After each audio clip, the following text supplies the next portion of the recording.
ఓం నమ శివాయ. శ్రీ కార్తీక పురాణము 20వ అధ్యాయము. పురంజయుడు దురాచారుడగుట.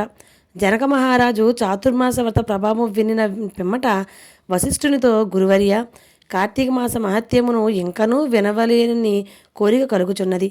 ఈ వ్రత మహత్యమును ఇంకనూ విశేషములు గలవా అను సంశయమును కూడా కలుగుచున్నది.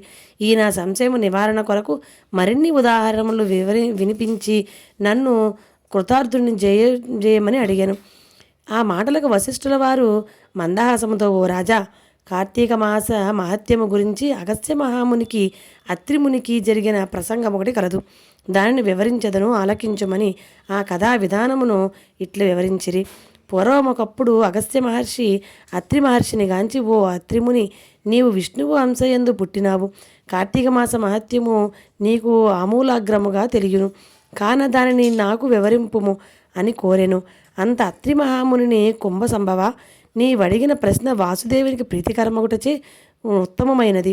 కార్తీక మాసముతో సమానమగు మాసము, వేదములతో సమానమగు శాస్త్రము, ఆరోగ్య సంపదకు సాటి అగు సంపద లేదు. అటులనే శ్రీమన్నారాయణ కంటే వేరు దేవుడు లేడు. ఏ మానవుడనను కార్తీక మాసము నదిలో స్నానము చేసినను, శివకేశవుల ఆలయమందు దీపారాధన చేసినను, లేక దీపదానము చేసినను కలుగు ఫలితము అపారము. ఇంకొక ఇతిహాసము వినుము. త్రేతాయుగమున పురంజయుడను సూర్యవంశపు రాజు అయోధ్య నగరమును రాజధానిగా చేసుకొని రాజ్యమేలుచుండెను.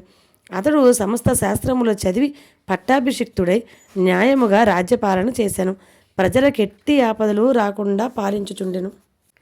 ఇట్లుండా కొంతకాలమునకు పురంజయుడు అమిత ధనాస చేతను, రాజ్యాధికార గర్వము చేతను జ్ఞానహీనుడై, దుష్టబుద్ధి గలవాడై, దయాదాక్షిణ్యములు లేక దేవబ్రాహ్మణ మాన్యములు లాగుకొని పరమ లోబి అయి చోరులను జేరదీసి వారిచే దొంగతనములు దోపిడీలు చేయించుచు, దొంగలు కొల్లగొట్టుకొచ్చి వచ్చిన ధనముతో సగం వాటా తీసుకొనుచు ప్రజలను భీతావాహులను చేయుచుండెను.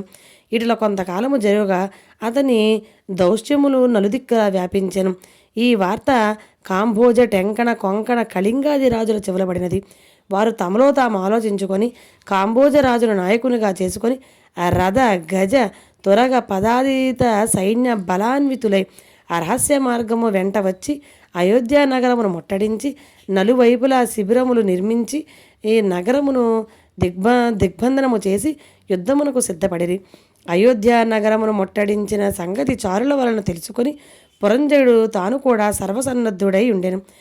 అయినను ఎదుటి పక్షము వారధిక బాలాన్వితులుగా ఉండుటయను, తాను బలహీనుడుగా ఉండుటయు విచారించి ఏ మాత్రము భీతి చెందక శస్త్ర సమన్వితమైన రథమెక్కి సైన్యాధిపతులను పురిగొల్పి చతురంగ బల సమేతుడమైన సైన్యముతో యుద్ధ సన్నద్ధుడే వారిని ఎదుర్కొని భేరి మ్రోగించి సింహనాదము గావించుచు మేఘములు గర్జించినట్లు హుంకరించి శత్రు సైన్యములపై పడెను. ఇట్లు స్కాంద పురాణం తర్వాత వశిష్ఠ ప్రోక్త కార్తీక మహత్యమందరి 20వ అధ్యాయము 20వ రోజు పారాయణము సమాప్తము.